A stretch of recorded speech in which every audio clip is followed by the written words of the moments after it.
Let's give you a look at the radar at this point. We do have a few showers that are moving into places like Palo Pinto County. Notice this is a quick and small, very localized cell just to the south of Mineral Wells, but it is remaining fairly stationary, which is what our concern has been with this storm activity the last couple of days. With the lack of upper level steering, a lack of strong winds in those upper levels, those storms do remain fairly slow moving and lead to that flood threat.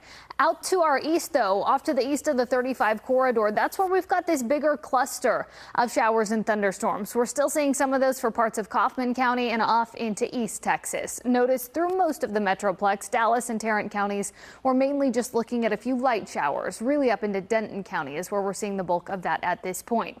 There's that wider view across the rest of the state. We do have some severe thunderstorm warnings for the Texarkana region and pushing into parts of Louisiana. But for us locally, what we'll watch as we get through the rest of this evening is any of those isolated cells that pop up, like that one there in Palo Pinto County, for those threats for flooding. Notice anywhere you see that green shading, those are flood watches that are in effect until 7 o'clock tonight. For that reason, it's something I'll keep an eye on next couple of hours here.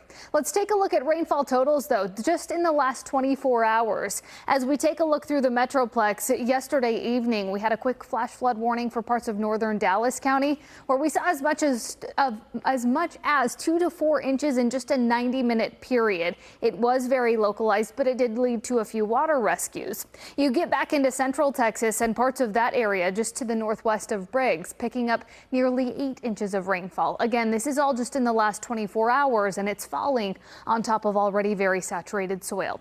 Let's talk about the setup and why we've got so much moisture in the atmosphere. We have this area of high pressure. This sits in the Gulf. That spins going clockwise, and so that is given that flow out of the southeast.